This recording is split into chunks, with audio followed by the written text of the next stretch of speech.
అది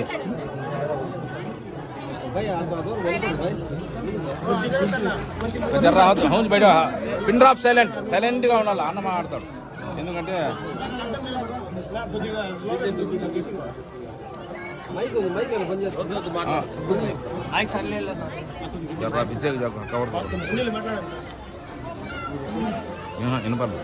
అందరికీ నమస్కారం. ఈరోజు చాలా ఆనందంగా ఉంది. ఎందువల్లంటే దాదాపల్లిలో మన సోదరులందరూ కూడా ఏకపక్షంగా ఒక పార్టీ కిందకి రావాలనే ఉద్దేశంతో అందరూ కూడా దాదాపు 60 మంది పైసలకు ఈరోజు వైఎస్ఆర్సీపీ కండువా కప్పుకోవడం అందరికీ కూడా ఇక్కడ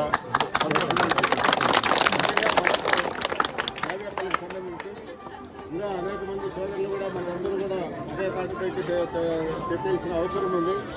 ఎందుకంటే ప్రతి పరిస్థితుల్లో మనకు ఓ పక్క చంద్రబాబు నాయుడు గారిని, ఓ పక్క పవన్ కళ్యాణ్ కానీ, ఓ పక్క బీజేపీ కానీ వీళ్ళందరూ కూడా ఈ మైనార్టీ సోదరులు బాగా ఇబ్బంది పెట్టాలనే ఉద్దేశంతో వాళ్ళందరూ కూడా చాలా ఎక్కువ దీంట్లో చేస్తున్నారు.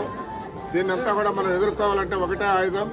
మన దాదాపల్లి పంచాయతీకి సంబంధించి బూత్లో అందరూ కూడా మనం ఏకపక్షంగా, ఎందుకంటే గతంలో మనకు కొన్ని మనస్పర్ధలు ఉండొచ్చు, అన్నీ కూడా మనం పక్కకు పెట్టాల్సిన అవసరం వచ్చింది. ఎందువల్లంటే ఈరోజు మనమంతా కూడా చూస్తున్నాం, బీజేపీ వాళ్ళ పెద్ద ఆది నాయకులందరూ కూడా ఏం మాట్లాడుతున్నది అంతా కూడా మనం పేపర్ మూలకం కానీ వీడియో అనేక వాట్సాప్లో కానీ మనం చూస్తున్నాం. మరి అలాంటి పరిస్థితుల్లో మనం ఈరోజు అంతా కూడా ఒక తాటిపైకి వచ్చి వైఎస్ఆర్సీపీని బలపరిచిన అవసరం ఉంది.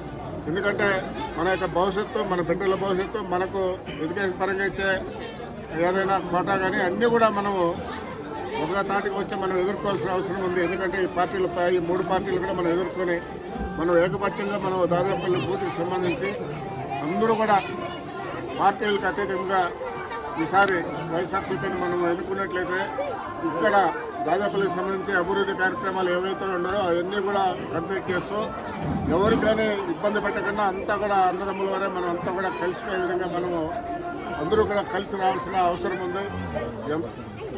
అదే అందరూ కూడా పెద్దలందరూ కూడా గమనించాలి. ఎందుకంటే మనకి ఇచ్చిన గతంలో రాజశేఖర రెడ్డి గారు ఏదైతే 4% మనకు అందరికీ ఇచ్చినారో అవన్నీ కూడా ఈరోజు బీజేపీ వాళ్ళు కానీ మేమంతా కూడా తీసేస్తామని వాళ్ళు బహిరంగ మాట్లాడుతున్నారు.